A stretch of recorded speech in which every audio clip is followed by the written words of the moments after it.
वालेकुम व्यूवर्स, उम्मीद है कि आप सब खैरियत से होंगे। मेरा नाम है डॉक्टर साकिब जब्बार और आप देख रहे हैं फूड साइंस यूनिवर्स।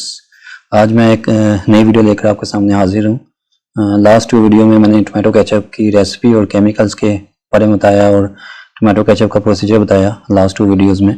तो आज का जो थर्ड पार्ट है इसमें मैं क्वालिटी कंट्रोल पैरामीटर्स और लैब इक्विपमेंट जो यूज़ हो गए क्वालिटी कंट्रोल करने के लिए, उनके बारे में, जो क्वालिटी कंट्रोल एनालिसिस करने के लिए उनके बारे में आपको बताऊंगा। तो चलिए स्टार्ट करते हैं।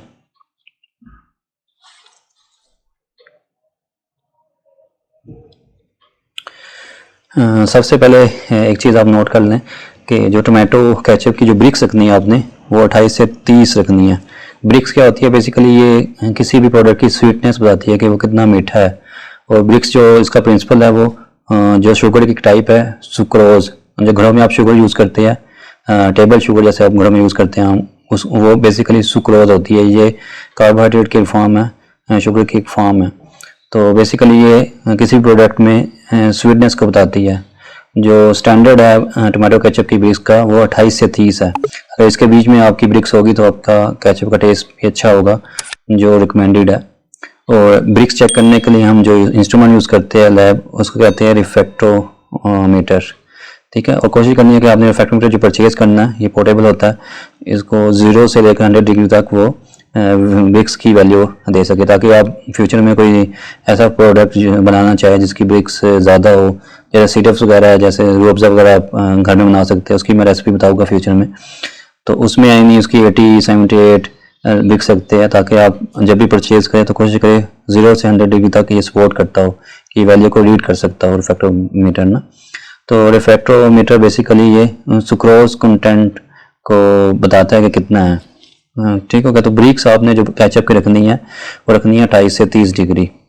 और दूसरी चीज़ है इसमें एसिडिटी बड़ी इंपॉर्टेंट है। एसिडिटी बेसिकली ये केचप की खटास, जो उसमें खट्टापन है, उसको बताएगी। जब ब्रिक्स और एसिडिटी की एक रेशो होती है, अगर जब ये बैलेंस में आ जाती है तो एक बहुत अच्छा टेस्ट बन जाता है। तो इसलिए ना, आपने देखा हो घरों में हम जब केचप बनाते हैं तो कभी उसकी क्वालिटी कैसी बनती है, कभी अच्छा बन रहा है, कभी मीठा बन रहा है, कभी खट्टा बन रहा है। उसका मतलब यह कि जितने भी घरों में या यूट्यूब पे आप जितनी वीडियो देखेंगे जो घरों में केचप बना रहे हैं, उनकी कभी भी क्वालिटी कंट्रोल नहीं होती। तो बेसिकली मेरी ये वीडियो बनाने का मकसद ये था कि मैं आपको वो चीज़ें बताऊँ जिससे आप अगर घर के अंदर बना रहे हैं जब भी क्वालिटी मेंटेन रहे, या थोड़ा लार्ज स्केल पे बना रहे हैं जब भी आपकी क्वालिटी मेंटेन रहे। तो ये quality parameters, quality control parameters है 3। इसके अलावा भी है, लेकिन ये बेसिकली बड़ी बेसिक क्वालिटी पैरामीटर्स है। अगर इनको ही आप कंट्रोल कर ले तो आपकी हर दफ़ा प्रोडक्ट सेम बनेगी। तो एसिडिटी बेसिकली खटास, मैं ये बता रहा था आपको कि ब्रिक्स और एसिडिटी की एक रेशो है, जिससे यानी एक फ्लेवर्ड यानी एक टेस्ट डेवलप होता है। जब ब्रिक्स और एसिडिटी का बैलेंस हो जाता है उसको रेशो कहते हैं। तो उस पर के बाद क्या होता है कि आपकी एक टेस्ट भी डेवलप हो जाता है और कस्टमर उसको पसंद भी करता है। और जब भी बनाएंगे, अगर आप इन चीज़ों को कंट्रोल में रखेंगे कि जब भी आप प्रोडक्ट बना रहे हैं उसमें ब्रिक्स आपने 28 से 30 रखी है, एसिडिटी आप 1 से 1.5 के बीच में रख रहे हैं, तो हमेशा आपकी प्रोडक्ट का टेस्ट उसका सेम रहेगा। तो कस्टमर को कभी भी कंप्लेन नहीं आएगी आपकी ना। तो इसलिए आमतौर पर जो घरों में बनाते हैं उसमें इन चीज़ों का केयर नहीं करते, उसकी वजह से आपकी कभी प्रोडक्ट अच्छी बनती है, कभी अच्छी नहीं बनती। इसलिए मैंने ये 3 चीज़ें बताई आपको। तीसरी चीज़ इसमें पीएच है। पीएच भी यानी 3.5 से 4.5 रखेंगे। इसका फ़ायदा क्या है? ये शेल्फ लाइफ में आपकी मदद करेगी, क्योंकि इस पीएच पर बैक्टीरियल ग्रोथ नहीं होती और आपकी शेल्फ लाइफ बढ़ जाती है। अगर आप पीएच आपकी 5 से अबव चल जाती है तो वो बैक्टीरियल ग्रोथ के लिए आइडियल कंडीशन है, उसमें बहुत जल्दी बैक्टीरिया ग्रो हो गए और जिसकी वजह से आपका केचप खराब हो जाएगा। तो इसलिए पीएच चेक करने के लिए पहले एसिडिटी का बता दो। एसिडिटी चेक करने के लिए हम जो लैब इंस्ट्रूमेंट यूज़ करते हैं, ये पोर्टेबल एसिडिटी मीटर, ये यानी मार्केट से मिल जाते हैं, मुख्तलिफ कंपनियों के अवेलेबल है मार्केट के अंदर। और ये इतने सस्ते नहीं, इसके बाद थोड़ी सी इन्वेस्टमेंट हो 1 लाख रुपया, ये तीनों इंस्ट्रूमेंट 1 लाख के अंदर आ जाएगी। ठीक है, इसमें सिंपल आपने सैंपल रखना है और यहाँ पर रीडिंग आ जानी है, प्रेस करना स्टार्ट पे और यहाँ पर रीडिंग आ जानी है। और ऐसे ही जो पीएच है, पीएच के लिए भी पोर्टेबल पीएच मीटर है।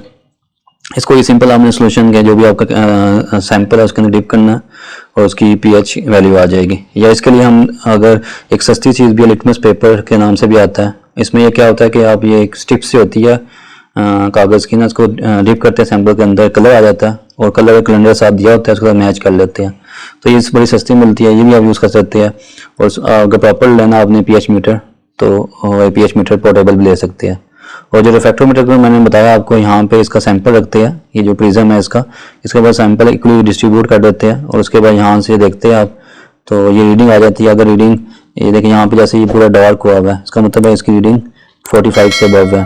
तो जब आप गौर से देखेंगे आंख से आप क्लियर हो जाएगा, जहाँ पे ये डार्क एंड हो जाएगा वहाँ पे आपकी वो रीडिंग होगी उस सैंपल की, ठीक है। तो आपने ये कोशिश करनी है, ये यहाँ पे तकरीबन यहाँ पे फॉल करेगी 28-30 ना, यहाँ पे आपका ये शेडो आना चाहिए। तो ये रिफ्रैक्टोमीटर से आप ब्रिक्स मालूम कर सकते हैं और एसिडिटी आप एसिडिटी पोर्टेबल एसिडिटी मीटर से मालूम कर सकते हैं।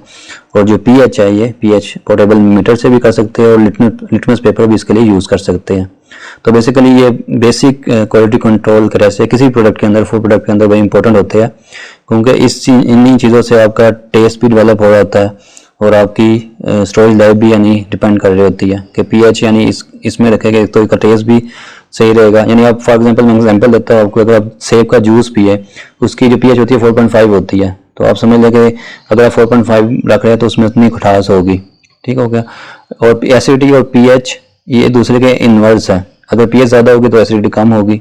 और ये भी इस चीज़ की भी इंडिकेशन है, अगर आपने शेल्फ लाइफ स्टडी करनी है कि आपने देखना है कि मैंने मार्केट करनी है, प्रोडक्ट बना लिया, अब मैंने देखना है कि इसकी शेल्फ लाइफ कितनी है, तो अगर आप इस दोनों चीज़ों को मेजर कर ले, यानी फॉर एग्जांपल आपने 0 डे पर जब फ्रेश बनाया था केचप, जब उस दोनों की ये चेक की, जो भी आपने 1.2 रखी थी या 1.5 रखी थी और पीएच उसकी 4 रखी थी या 4.5 थी, आपने नोट कर ली 0 डे पे ना, उसके बाद आपने 15 दिन के बाद दोबारा सैंपल आप मुख्तलिफ सैंपल बना के रख ले, रूम टेम्परेचर पर भी रख ले इसको, अगर फ्रिज में रखना फ्रिज में रख ले, लेकिन केचप को नॉर्मली हम रूम टेम्परेचर में रखते हैं, तो रूम टेम्परेचर में रख के आप यानी 0 डे पे उसकी यानी इतनी बोतलें बनाए कि आपने अगर शेल्फ स्टडी करनी है, शेल्फ स्टोरेज स्टडी करनी है, शेल्फ लाइफ स्टडी, तो आपने इतनी बोतलें बनानी है कि वो जो भी ड्यूरेशन रखना है आपने, फॉर एग्जांपल आप 1 मंथ की स्टोरेज स्टडी कर रहे हो कि आप चाहते हो कि मेरा 1 महीने तक ये जो मैं टमाटो केचप बना रहा हूँ बिल्कुल ठीक रहे, तो उसमें क्या होता है कि आप 0 डे पे चेक कर ले, तो आपने बोतलें बनानी है 0 डे के हिसाब से, फिर 7 दिन के बाद में आपने चेक करना है, फिर 14 दिन के बाद, फिर 21 दिन के बाद, फिर 28 दिन के बाद, यूँ 5 इंटरवल बन जाएंगे आप, तो कम से कम आपकी 5 बोतलें हो, ताकि हर दफ़ा यानी 0 डे पे आप चेक कर लिया, उसके बाद आपने 7 दिन के बाद वो बोतल रख दी, 4 बोतलें रहेगी वो रख दी, 7 दिन के बाद में से 1 बोतल निकाल ली, उसकी एसिडिटी और पीएच मालूम कर ली, अगर तो उसकी एसिडिटी और पीएच सेम है, इसका मतलब है आपकी क्वालिटी अभी मेंटेन है, कोई इसमें फ़र्क नहीं पड़ा और सेम यानी स्टोरेज लाइफ है। अगर 14 दिन के बाद भी आपने दोबारा चेक किया एसिडिटी और पीएच, तो आपने देखा कि वो सेम रीडिंग्स आ रही है, कोई फ़र्क नहीं इतना ज़्यादा, तो इसका मतलब है आपकी शेल्फ लाइफ ठीक, यानी आपका केचप बिल्कुल ठीक है। किस दिन के बाद आपने देखा कि अगर इसी रेंज में फॉल कर रहा है तो इसका मतलब केचप सही है, और 30 दिन के बाद आपने देखा कि ये भी रीडिंग यही सब फॉल कर रही है, चेक किया, तो उसका मतलब यह है कि आपकी केचप अभी तक बिल्कुल ठीक है, उसमें कोई फ़र्क नहीं पड़ा। तो इन दोनों क्वालिटी पैरामीटर से आप ये चेक कर सकते हैं कि आपकी यानी स्टोरेज लाइफ कितनी होगी। फॉर एग्जांपल आप कहते हो कि 45 दिन के बाद आपने चेक किया, तो 45 दिन के बाद देखा कि एसिडिटी ये 2 पे पहुंच गया और पीएच यानी कम हो गया, पीएच यानी 2 पे पहुंच गया, यानी ये इनवर्स रिलेशन है, अगर एसिडिटी बढ़ेगी तो पीएच कम होगी, पीएच बढ़ेगी तो एसिडिटी कम होगी। तो अगर बहुत ज़्यादा डिफरेंस आ रहा है, सिग्निफिकेंट डिफरेंस आ रहा है आपके रीडिंग्स में, तो उसका मतलब है आपका केचप खराब हो गया। तो इससे आप अंदाजा लगा सकते हैं स्टोरेज स्टडी कि आपने मार्केट में एक प्रोडक्ट ने बनाई है, उसको मार्केट में सेल करना है, तो इन दोनों पैरामीटर को ब्रिक्स भी आप चेक कर सकते हैं ब्रिक्स में, लेकिन इतना ज़्यादा फर्क नहीं आता ब्रिक्स बहुत, इसमें यानी कोई चेंजिंग बहुत स्लो होती है, तो मे बी यानी 2 महीने के बाद इसमें यानी ब्रिक्स के अंदर चेंज आए, तो ब्रिक्स भी आप चेक कर सकते हैं, तीनों क्वालिटी पैरामीटर आप चेक कर सकते हैं। अगर इसमें किसी में भी बहुत ज़्यादा चेंज आ रहा है, इसका मतलब है आपकी वो प्रोडक्ट या केचप जो भी आप चेक कर रहे हैं, जो भी सैंपल है आपका ना, वो डिटेरियोरेशन की तरफ जा रही है, यानी ख़राब होने की तरफ चल पड़ी है। तो अगर वैल्यू मेंटेन रही है तो इसका मतलब है आपकी क्वालिटी मेंटेन है। तो इसका फ़ायदा क्या होता है, ये इससे आप ये जज कर सकते हैं कि मेरी प्रोडक्ट कितने दिन बाद ख़राब होगी, यानी जो मैंने पैकिंग किया है, जिसमें पैक किया है, और जो मैंने यानी ना सारा कुछ जो भी मैंने स्टेप किया है प्रोसेसिंग में, इसका मतलब है कि मैं इस तरीके से बनाऊं तो मेरी प्रोडक्ट 1 महीने या 2 महीने सही रह सकती है। तो आप लेबल पे मेंशन कर सकते हैं कि इसकी शेल्फ लाइफ, यानी अगर 1 महीने के बाद वो ख़राब हुई 45 दिन बाद, तो आप लिख दें इसकी शेल्फ लाइफ 1 मंथ। हमेशा यानी थोड़ी सी पहले लिखते हैं ताकि यानी अगर ख़राब भी हो जाती है तो आपको श्योर हो कि कम से कम 1 महीने पहले तक ख़राब नहीं होगी, 1 महीने तक ना, उसके बाद अगर ख़राब हो जाती है, फॉर एग्जांपल अगर उसकी लाइफ आपने स्टडी की 45 डेज़ के बाद वो ख़राब होगी, लेकिन आपने कभी भी यानी ये लिखना कि 40 डेज़ की शेल्फ लाइफ है, आपने लिखना है 30 डेज़ है, क्योंकि 15 दिन का मार्जिन आपने बीच में रखना है डेट में ना, डेट ऑफ एक्सपायरी का ना, ठीक है इंशाल्लाह।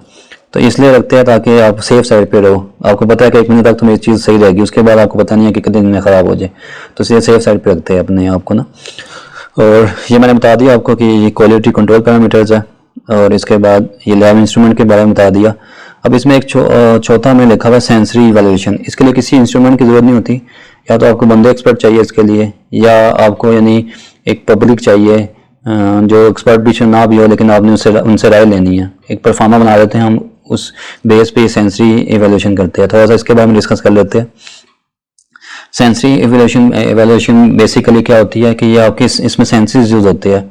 आपकी साइट यानी आपकी आईज भी यूज हो रही है, उससे अपीयरेंस में आपकी कलर, शेप और साइज आप देख रहे हैं अपनी आंख से ना कैसा है। और स्मेल एंड टेस्ट, अरोमा और फ्लेवर, ये आपकी यानी इसमें ज़ुबान भी यूज सकती है। स्मेल एंड टेस्ट के लिए आप ज़ुबान यूज़ कर सकते हैं, ठीक हो गया। ये मैं बताता हूँ क्या चीज़ है ये। और स्मेल के लिए अपना नोज यूज़ कर सकते हैं आप, ठीक हो गया। टच यानी ना हाथ उसमें यूज़, टेक्सचर चेक करने के लिए अपने हैंड भी यूज़ कर सकते हैं। उसमें माउथ फील यानी चुबा के भी उसको चेक कर सकते हैं, वो भी टच के अंदर आता है। ऐसे साउंड, आप कोई चीज़ ब्रेक कर रहे हैं, उसकी ब्रेकेज कैसी है, उससे भी वो चेक हो जाती है। तो ये सेंसेस सारी यूज़ हो रही है। बेसिकली जो हमारी टंग है ना, ये टंग की डिस्ट्रीब्यूशन है। नेक्स्ट टाइम जब भी आप सेंसरी इवैल्यूएशन करें, कहीं भी करें, किसी भी प्रोडक्ट की करें, तो आपने ये ध्यान में रखना है कि अगर आपने किसी स्वीटनेस को चेक कर रहे हैं किसी प्रोडक्ट के अंदर कि कितना मीठा है, तो आपने टिप पे लगाना है वो उसका सैंपल ना, जो भी यानी वो प्रोडक्ट है उसका सैंपल लेके आपने टिप पे लगाना है टंग की ना, तो उससे आपको अंदाजा होगा कि इसमें कितना मीठा है, ठीक है। जो टंग की टिप है आपकी, ये स्वीटनेस को बताती है। और अगर आपने कोई साल्टी चीज टेस्ट कर रहे हैं, सेंसरी इवैल्यूएशन कर रहे हैं, तो आपने ये जो टिप से ऊपर वाली जगह साइड वाली, उससे आपने चेक करना है। और जो सोर यानी उसमें यानी वो होती है ना बिटरनेस या सोरनेस जो होती है, वो आपने ये उससे ऊपर वाले से साइड जो आ रही है सोरनेस, उसकी चेक करनी है। और जो बिटरनेस है, सोरनेस है खट्टापन, और बिटरनेस बिटर यानी ना बड़ा अजीब सा टेस्ट होता है उसकी ना, वो आपने एंड पे चेक करनी है। जब हलक में जाएगा, आप हलक से पहले बिटरनेस आपकी चेक होगी, ठीक होगा। तो ये ज़ुबान की यानी टंग की तरतीब है। इस बेस पे आप सेंसरी इवैल्यूएशन आप ध्यान में रखेंगे, तो आपको सेंसरी इवैल्यूएशन करना अपने यानी स्वीटनेस को, साल्टीनेस को, सर्वरनेस को, बिटरनेस को चेक करना आसान है, ठीक हो गया। उसके बाद हम सेंसरी इवैल्यूएशन मेथड की बात कर लेते हैं। बेसिकली जो मेथड है सेंसरी की, वो 3 किस्म के होती है। एक डिस्क्रिमिनेशन टेस्ट है। इसमें सिर्फ ये होता है कि आपने ये बताना होता है कि क्या ये दोनों प्रोडक्ट, ये 2 सैंपल आपको दिए, डिफरेंट है कि नहीं है। सिर्फ ये बताना होता है यस और नो में ना, डिफरेंट है या नहीं है। और डिस्क्रिप्टिव एनालिसिस जो इंसान ना, ये यानी एक्सपर्ट लोग होते हैं। एक्सपर्ट यानी बहुत दफ़ा ऐसा होता है कि लोग इतने एक्सपर्ट हो जाते हैं किसी प्रोडक्ट की सेंसरी कर करके कि वो इंस्ट्रूमेंट के साथ मैच हो जाती है। फॉर एग्जांपल, एक बंदा कहता है कि मैंने ये टेस्ट किया, इसकी पीएच इतनी होगी। अब जो इंस्ट्रूमेंट में चेक करेगा आपकी पीएच वो उतनी होगी। तो ये बंदे इतने एक्सपर्ट हो जाते हैं, इंडस्ट्री के अंदर काम कर रहे होते हैं या प्रोडक्ट बना के ना चेक कर करके उनको अंदाजा होता है कि इसकी पीएच इतनी है, इसकी यानी ब्रिक्स इतनी है, उसकी एसिडिटी इतनी है, जो पैरामीटर वो स्टडी कर रहे होते हैं। तो बेसिकली इसके लिए ट्रेंड बंदे चाहिए होते हैं, ट्रेंड पैनलिस्ट चाहिए होता है। और इसके लिए इतना ट्रेंड नहीं होता, ट्रेंड नॉर्मल बंदे भी चल जाते हैं डिस्क्रिमिनेटरी टेस्ट के लिए। इसमें वैसे भी डिफरेंट बनाना कोई भी जज कर सकता है। और जो कंज्यूमर एक्सेप्टेंस है, इसमें ओवरऑल बहुत ज़्यादा बंदे इन्वॉल्व होते हैं। यानी आपकी कंज्यूमर कोई भी है, कस्टमर कोई भी है, वो सारे इसमें आ जाते हैं। जो आपकी चीज़ परचेज कर रहे हैं, जिन्होंने परचेज करनी है, किसी से भी आप करवा सकते हैं। इसमें कोई एक्सपर्ट भी हो सकते हैं, एक्सपर्ट नहीं भी है वो भी हो सकते हैं, सारे आ जाते हैं। और ये 9 हेड्रोनिक स्केल की बेस पे होता है। ये मैं बताता हूँ नेक्स्ट क्या होता है, 1 बाय 1 इनको स्टडी करते हैं क्या चीज़ है। सबसे पहले हम करते हैं डिस्क्रिमिनेशन टेस्ट। इसमें 25 से 50 पैनलिस्ट होते हैं, ठीक हो गया। इसकी 3 टाइप्स है। Triangular test. ट्रायंगुलर टेस्ट में क्या होता है कि हम डिफरेंस मेजर करते हैं। यानी फॉर एग्जाम्पल 3 सैंपल है हमारे पास ना, आपने यानी उनको जो भी आपके पास पैनलिस्ट है उनको कहना होता है कि इसमें से आपने बताना है कौन सा सबसे ज़्यादा डिफरेंट है। तो आज फॉर एग्जाम्पल हमने कहा कि 20 सबसे ज़्यादा डिफरेंस है, ठीक हो गया। तो इस बेस पे ना कि यस यानी ये कह सकते हैं आप कि एक सैंपल में सेलेक्ट करना है कि जो सबसे ज़्यादा डिफरेंट है, ठीक हो गया। और ड्यूओ टेस्ट में क्या होता है कि एक रेफरेंस सैंपल होता है। फॉर एग्जांपल मैंने एक टोमेटो केचप बनाया, जो हम टोमेटो केचप की बात कर रहे हैं, मेरे पास नेशनल का टोमेटो केचप भी है और जो मैंने घर में बनाया वो केचप भी है। मैं अपने जो पैनलिस्ट उनको देता हूँ, उनको कहता हूँ कि ये रेफरेंस है।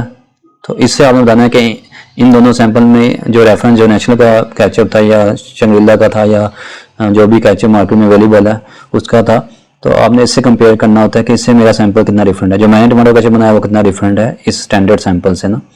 तो ड्यूओ टेस्ट में ये होता है। और पेयर कंपैरिजन टेस्ट में क्या होता है कि हम यानी ना अपने पेरेंट्स को कहते हैं कि आपने ये बताना है, एक यानी पैरामीटर दे देते हैं उसको, यानी जैसे स्वीटनेस है कि आपने बताना है कि इसमें कौन सा ज़्यादा स्वीटर है या इसमें जो कौन सा ज़्यादा खट्टा है।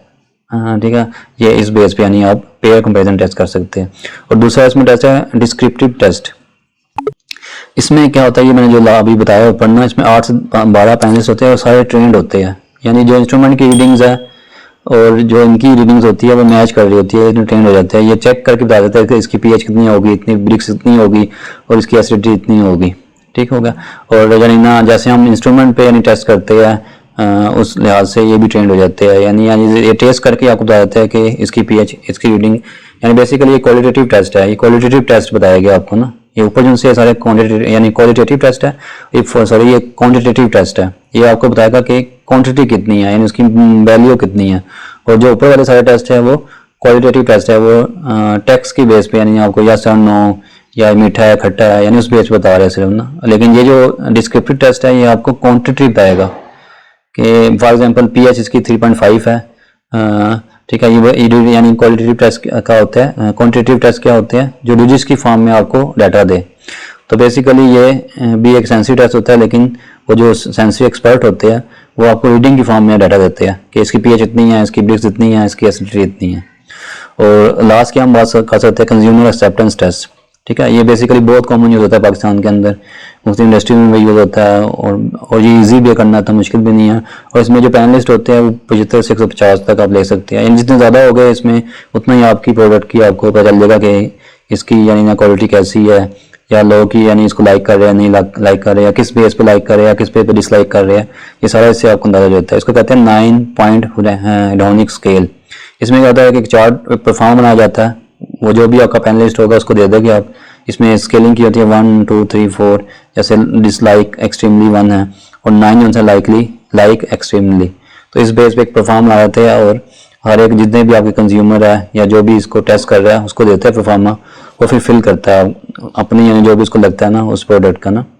इसमें हम जो स्टडी करते हैं कलर, प्रोडक्ट का फ्लेवर, टेस्ट, अपीयरेंस, टेक्सचर और ओवरऑल एक्सेप्टेबिलिटी। ठीक है, इससे आपको अंदाजा होता है मतलब 50 बंदों ने आपका परफॉर्मा लेकर टेस्ट किया, उसके बाद देख लेते हैं कि लोग क्या कमेंट्स दे रहे हैं या क्या ज़्यादा इसमें लाइक कर रहे हैं या ना, या भाई बहुत ज़्यादा पसंद कर रहे हैं या बिल्कुल पसंद नहीं कर रहे, या किस बेस पे लाइक कर रहे हैं। तो ये सारा इससे जज हो जाता है आपको ना। और इसमें एक इम्पोर्टेंट बड़ी चीज़ है, क्योंकि इसमें आपने टेस्ट पी के चेक करना होता है या देख के, तो इसमें सेंसरी यानी आपकी टंग यूज़ होती है। तो इसमें कोशिश करनी चाहिए कि जब भी सैंपल आप एक यूज़ कर, एक आपने टेस्ट किया, उसके बाद दूसरे सैंपल में आपने अपनी यानी ना पानी वाले गिलास को पी लेना, यानी पानी का गिलास लेना, थोड़ा सा पानी पीना है ताकि आपकी सारी जो सेंसेस है वो न्यूट्रलाइज हो जाए। ठीक है, अगर आपने एक सैंपल टेस्ट किया उसके बाद सारे दूसरा कर लिया, अभी पहले सैंपल का टेस्ट आपके ज़बान में होगा, तो उससे क्या होगा कि अगला सैंपल टेस्ट करने में आपको डिफरेंशिएट करना बहुत मुश्किल हो जाएगा। इसलिए जब भी एक सैंपल टेस्ट किया उसके बाद आपने थोड़ा पानी यूज़ करना है, रिंस करना है, अपने मुंह को ना अच्छी तरह साफ कर लेना, तो या कुल्ली कर ले या गरारा कर ले, जैसे भी आपके लिए ईजी हो वो कर सकते हो अपना। तो ये लाजमी स्टेप है इसमें ना, अगर ये नहीं करेंगे तो आपको डिफरेंशिएट करना मुश्किल हो जाएगा। ठीक है। और तीसरी बड़ी यानी इसमें जो इम्पोर्टेंट चीज़ है वो जहाँ पे सेंसरी वैल्यूएशन होनी है वो कमरा या वो रूम या वो या कैसा होना चाहिए, अगर उन चीज़ों को केयर नहीं करेंगे आप तो जज करना बहुत मुश्किल होता है। लोग सही यानी जज कर रहे हैं या नहीं कर रहे, लेकिन जब उसको उनको प्रॉपर कंडीशन देंगे या इनको आप गाइड करोगे आपने ऐसे सेंसरी एवेल्यूशन करनी है, तो आपके रिजल्ट भी एक्यूरेट होंगे और आपको पता चलेगा कि आपके प्रोडक्ट के अंदर क्या कमी है या क्या यानी इसमें अच्छी चीज़ है, वो सारी आपको। उसमें पहली चीज़ क्या है कि वाइट कलर, जो भी कमरा आप यूज़ करें उसमें सफ़ेदी जो हो वाइट हो बिल्कुल, क्योंकि वाइट कलर के अंदर हर चीज़ आपको कलर भी सही नजर आता है प्रोडक्ट का हर चीज़। अगर वो डार्क कलर होगा तो मे बी यानी वो डार्क कलर के अंदर ना, अगर वॉल्स का आपका कलर डार्क है, कोई ब्राउन कलर है, ब्लैक कलर है, तो उसमें आपको जज करना मुश्किल होगा।